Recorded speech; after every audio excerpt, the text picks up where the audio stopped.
I'm going to screw this up anyway. So why not just screw this up now? And I kind of look at that like, oh, that actually makes sense, right? Like that actually, if that's the story you tell yourself, that logically makes sense because you regain control that way as well. Instead of worrying about, the unknown and staying in this space of the unknown and being kind of honestly scared and fearful of like, when am I going to screw this up? When is it going to hit me? When am I, just when is it all going to come down? And then just being like, let's just burn it all down now.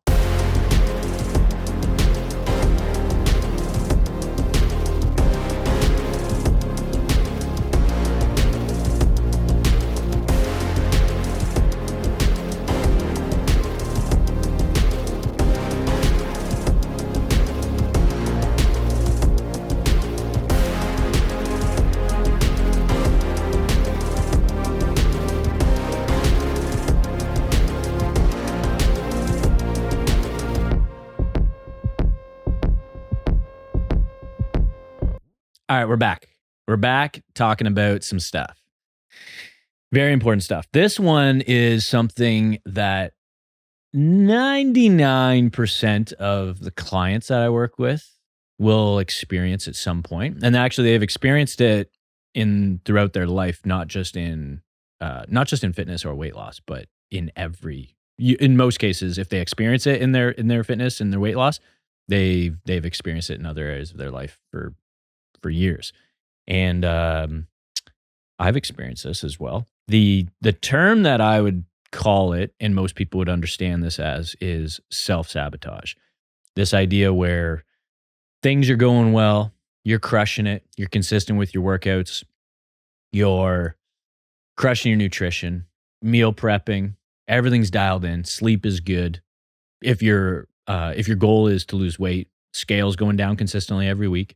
Mentally, you feel good. Emotionally, you feel good. You look at yourself, you're like, great, I can see the changes. I feel good about myself. Digestion's awesome. You got some confidence. Clothes are fitting better, all this.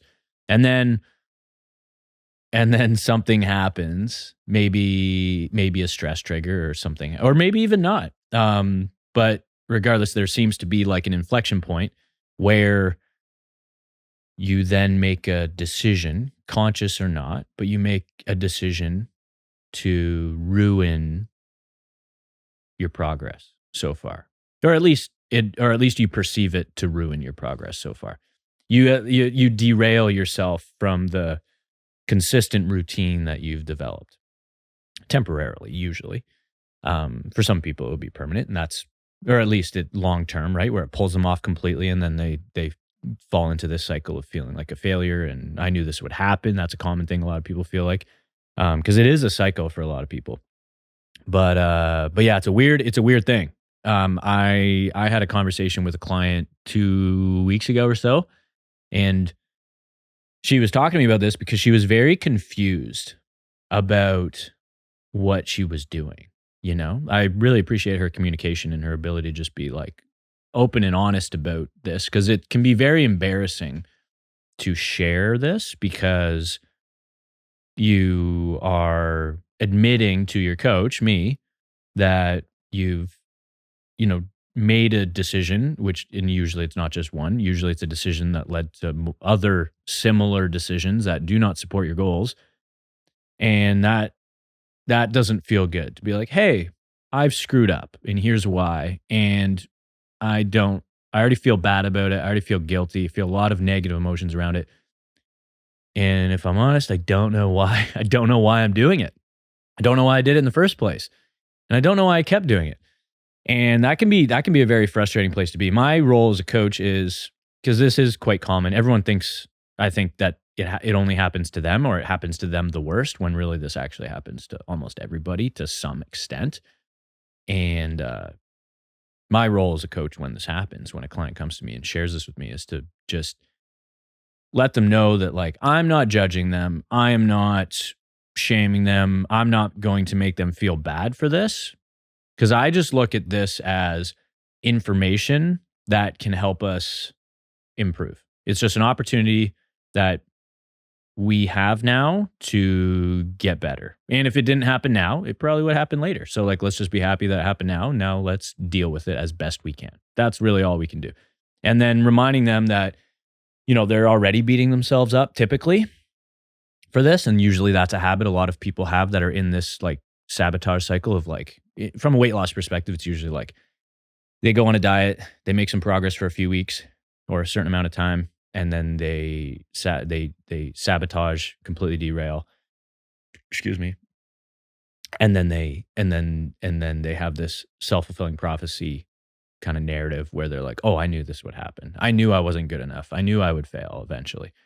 And just reminding them that you might feel bad about this, and you're allowed to feel bad about this. But what we shouldn't permit is negative self-talk or beating yourself up for it. You're allowed to feel frustrated, feel some negative emotions around it, discouragement, all that stuff. That's understandable. But where we should have some control or aim to get some control is around the narrative that we choose to tell ourselves, which for a lot of people that struggle with this type of self-sabotage thing is they will often just speak very unkindly to themselves. And that doesn't help. Surprisingly, it makes things a lot worse. So just reminding my clients when they go through something like this, that they're not a bad person. This is not a reflection of them as a human being. This is not a reflection of them from a moral perspective. They have made decisions that do not support their current fitness goals.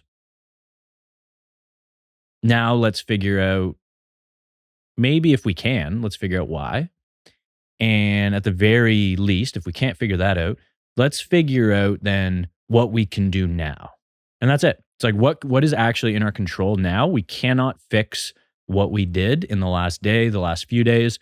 So dwelling on that and beating ourselves up for it is not going to help us right now or in the future. So let's just figure out what we can do now and then move on. Get back on the horse, get back into the groove, and hopefully we're in a better like mental spot with maybe even a little bit better perspective for when this happens again to some degree, and then maybe it's a little bit smoother next time.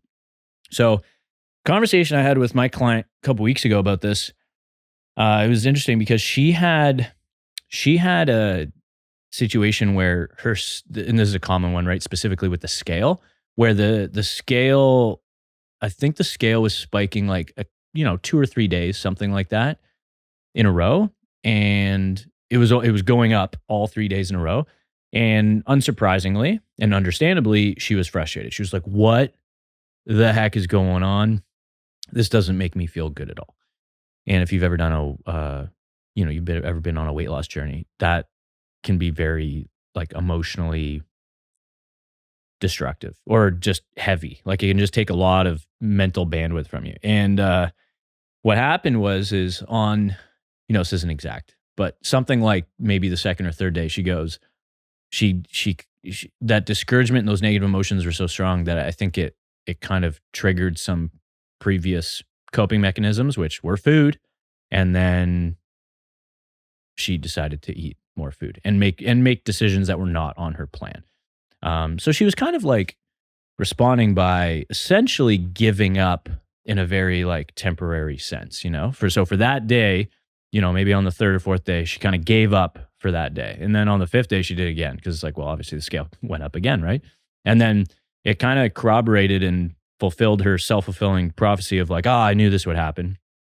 And it just kind of perpetuates the cycle of like self-sabotaging, making decisions that don't support our goals, and then being like, I knew this would happen, right? It just keeps feeding into each other. So she ended up like, I think it was probably 5 days total where she had the scale continuing to ride upwards. So she was not in a good mental headspace there. She told me that in the past she would have definitely quit.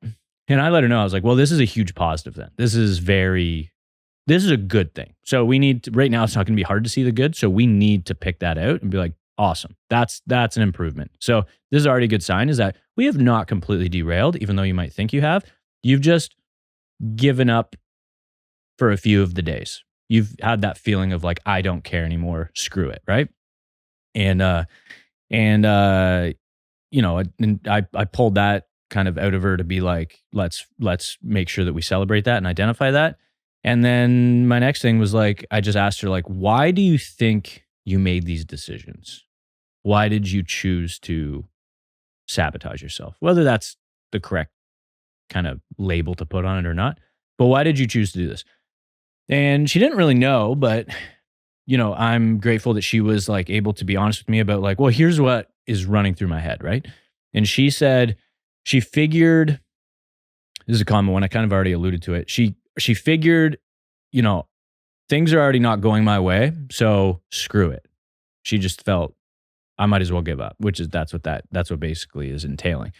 And she felt like, screw it, I won't be able to do this. So that kind of comes back to this story that she's always told herself through the several times that she's attempted to lose weight in the past.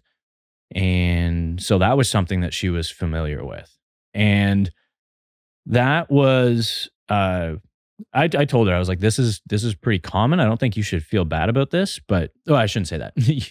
You're allowed, I don't want to make it sound like you're not allowed to feel bad about this. You can feel bad about this. But what I don't want you to do is feel like a bad person about this, because you're not. This is just something we're working through. To expect you to be perfect throughout this process is totally unrealistic. And that is not helpful expectations to place on yourself, because you will fail if those are the expectations.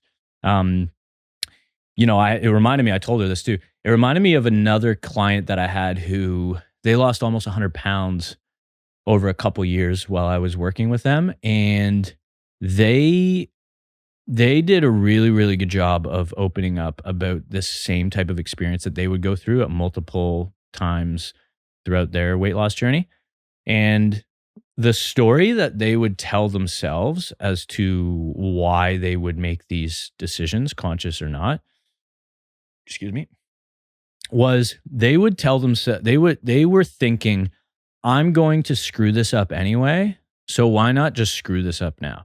And I kind of look at that like, oh, that actually makes sense, right? Like that actually, if that's the story you tell yourself, that logically makes sense, because you regain control that way as well. Instead of worrying about, the unknown and staying in this space of the unknown and being kind of honestly scared and fearful of like, when am I going to screw this up? When is it going to hit me? When am I, just when is it all going to come down?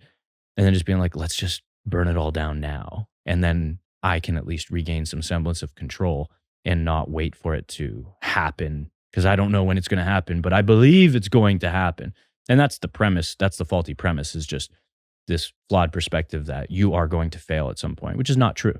But that I shared that with her, and I think that helped, because it at least gave her this feeling of she's not alone. Like, other people do go through this, very, very similar to what she was experiencing. And I think, regardless of what those decisions are, I kind of looked at it like this, it makes sense. And I think just acknowledging that for her helped her as well, because I'm like, this logically actually makes sense. If you think that you're going to fail, why wouldn't you just fail now? And if you're, regardless of what you decide to do, we know the choices are going to be poor in that situation, but regardless, you made a choice, and that choice actually gave you that feeling of control, which was comforting. I think this is extra hard for people when they have years or decades or a full lifetime of trying to lose weight and going through the cycle of exactly what I'm describing with self-sabotage, because what I would add on to that is not just that, but it's even harder when you layer on someone who has a larger weight loss goal. If you're looking to lose a small percentage of your body weight, something that's achievable maybe in, under 12 to 16 weeks, it can be a little bit more manageable. And I think it gets not to say it's easy by any means, but I think it gets a lot harder and more likely for something like this to happen when someone has a larger weight loss goal that's going to take most of a year, if not a year or more, something like that. Because what happens is you start looking at the road you have ahead. You're looking at the mountain ahead of you instead of a couple steps in front of you of like, what can I do today? What can I do this week? And then avoiding looking beyond that, because it can just feel intimidating. It can feel like you have no power against everything lying ahead of you. It just seems intimidating. It seems scary. And that to me seems totally fair. And it's like when you have a track record, you layer on those two things now, it's like you have this track record of failure, disappointment, discouragement from, attempting to lose weight and failing, or losing the weight and then eventually failing and regaining all the weight back. Either way, it ends up in what we could just classify simply as failure. And you've certainly classified, as the person going through this would have classified this as failure, is you have this track record of failure. So it's like you only really see, looking back on your life, you don't see any success in those experiences. It's only failure.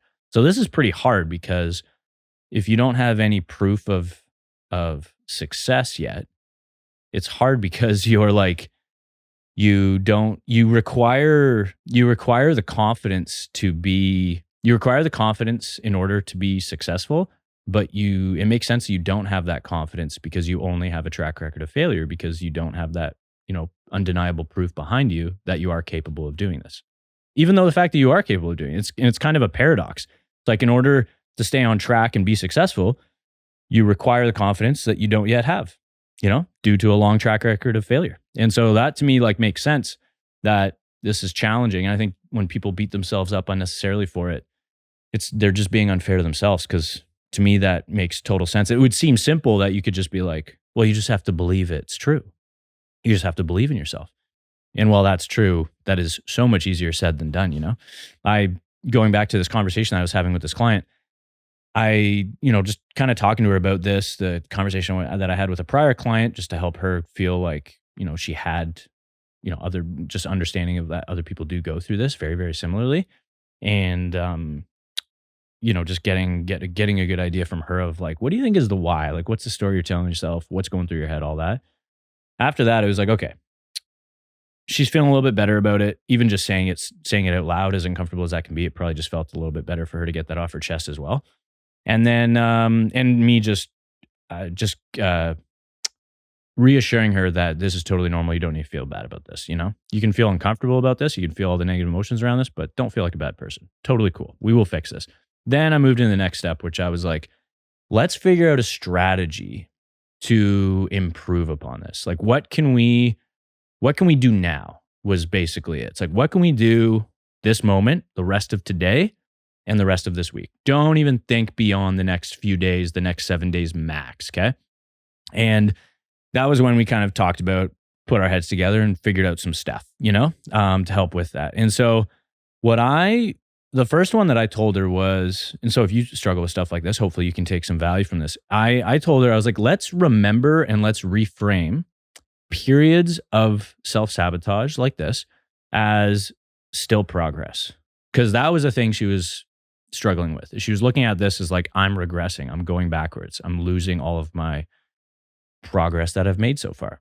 And I was telling her, I was like, we should reframe this as definitely still progress, because this might feel like a bad thing, but it's actually objectively a good thing, because what it does is this actually exposes flawed thinking that you've previously had, and we can now improve that.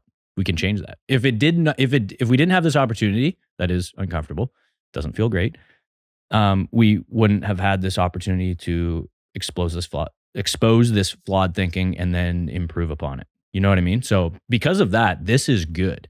And then the other angle that I was thinking too is, you can also look at it as progress, because I kind of showed her, like, on the scale, she's going to see, she's going to look back on 2 weeks and be like, I weigh the same because of, these scale spikes that I'm riding high with now. It's like, if I match that up with 2 weeks ago, I'm the same weight as I was 2 weeks ago. And I was like, okay, so from a scale perspective, we might be in the same place, which we can improve pretty quickly and get back on the horse. So that can be fixed with that right there. But even from a non-scale perspective, which is most of what we're dealing with, the scale is just a piece of the picture. It doesn't tell the whole picture, just part of it. That you're actually a different person with different habits, different perspective on life, different perspective on yourself. And you've improved significantly in regards to what's required to succeed than where you were 2 weeks ago. So you're way better. You're a better equipped person with what we're trying to achieve, with all of those skills and strategies, than the person you were 2 weeks ago, and you're better than that. at this point. So because of that, I was like, you could look at the scale and decide scale's the same, so I'm not any better, but you're just picking one of the tools to basically assess whether you made progress or not. It's like, why don't we look at everything, So, and if we look at everything, I think we're still moving forward. So if you look at it like that, both those things, what I was just saying, are ways that you can kind of reframe this a lot simpler and be like, oh, I guess I am still moving forward, right? And that can be really, really helpful. And that's important for anybody who gets, I think, obsessed with the scale. And the scale is really important. And it's a very valuable tool. And we use it in my coaching program with my clients because it is helpful. But for a lot of people, it can like slowly become this thing where the scale is the king. It is the thing that tells us whether I'm winning or I'm not. And it's hard because it's more nuanced than that. The scales, again, it tells a part of the picture. It does not tell the whole picture. And that's important because we need to identify those non-scale wins along the way. So that was kind of the big thing, was just the reframing for her. And then the other one was, let's get clear on 3 to 5 things that we can do now to get back on track that are within your control. So you can do these things, you can choose to do these things, and we know they will work. What are those things? And let's get clear on those. Very, very simple, very, very clear. And I forget the exact things that we kind of set up, but they were really, honestly, it was very simple for her when I asked her this, because I already had some ideas of like, okay, I know what this person needs to focus on to get back on track. It's not necessarily easy, but this is very simple. And she gave me some really, really good ideas. She basically went back and was like, okay, well, based on this point, I've already lost 12, 13 pounds or whatever it is. So I know what works, and it's this, it's this, it's this, it's this. Whatever, right? I forget what the exact things were. And she's like, and I can do all of those. Those are all within my control. I'm like, perfect. So we just got clear on each of those things, targets for each of those things. And then I was like, let's finish off the day with maxing out those things within reason. And then let's make those the focus for the rest of this week. And then let's see how we're feeling, right? So that's important from like an actionable perspective. What can we actually do? That is within our control. We can't think about the past. Let's think about what we can do now and in the future. And then the other thing that I wanted her to think about as well, and I've already touched on this, is just that this is not a reflection of you as a person. So try and divorce that as much as you can. You are not a good or a bad person based on these decisions. It's an uncomfortable experience, but it is a massive learning opportunity. And if we can kind of put all these things together, as far as like strategies to move forward, you'll feel a lot more confident about it. You'll feel a lot more confident about yourself around this. You'll probably still have some lingering feelings of like, I hate that I did that. But hopefully you move away from the feeling of I hate myself for doing that. And I think that's kind of the important takeaway there. The last thing that I want to touch on with this is hopefully that kind of I just wanted to like illustrate that conversation I had with a client, because a lot of people struggle with this and they probably don't share it with other people. So they aren't really aware of how much other people deal with this as well. So hopefully you can take a lot from that. But the last thing I wanted to touch on was one of my friends and colleagues, another coach that I really, really look up to, Jeb Stuart Johnson. And he, I've been calling this experience that my client went through, I've been calling it self-sabotage, because for lack of a better term, that it is kind of a good descriptor of the experience. And people, I think, generally understand what that is. They might not understand the why and all that. That's a little bit more nuanced and deep, but self-sabotage, people hear that and it's like, oh, I do that or whatever. So it's good from that perspective. There's some utility and that's what we call it. But Jeb offers a little bit different kind of contrarian description of it, or a contrarian opinion on it. And I think it's helpful. And this you could kind of layer into everything else that I just said, where he actually thinks that he encourages this idea that self-sabotage isn't even a thing. Self-sabotage isn't real. And what self-sabotage actually is it's a protective behavior that previously helped us deal with emotional pain, but this behavior just no longer serves us. And that's an interesting perspective, I think, to take, because what that does is that also, I think, helps to feed into what I was saying before here, where it helps with this idea that's usually attached to self-sabotage, which is this attachment where people naturally will start thinking that they're a bad person because of it. And when you start looking at it like, oh, this is something that actually has previously worked for me to cope with negative emotions in the past, and I turned to food for that. I'm not a bad person because of that. It was actually something that worked quite well, actually, if we're being honest. It doesn't work well for our body composition and weight loss goals, but it worked really well in other ways. So for that reason, it was actually quite successful. Now it just doesn't support us or serve us positively for the person we're trying to be or the body composition goals we're trying to achieve. And that's just something I'm going to actually just let you kind of sit with. That's something that I have to sit with as well. And I really like that take because I'd never considered that before. But I think that can be really, really helpful because this isn't something where you're going to hear this episode and all the stuff I had to say and just be like, oh, I guess I'm cured of self-sabotage or whatever you want to call it. But you can probably now, with a new perspective on it, maybe improve upon it and get better at it over time because it will happen again, or at least you'll get these feelings again or this opportunity again. And you can slowly just improve how you approach it for the rest of your life and improve every single time, which to me, that's actually progress. So yeah, hope you enjoyed this episode.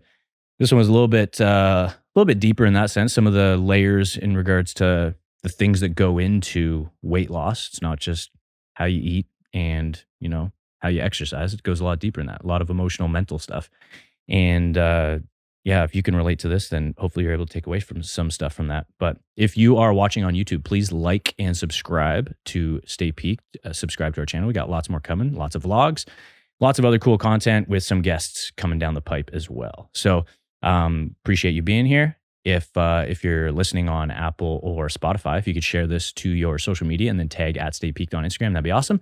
And if you want to chat more about this or if you have any questions, DM me at I am Tim Walcott on Instagram as well. And I'd be happy to chat more about this. I always love talking about this stuff with people. So thanks again for listening. Love you guys. Much love.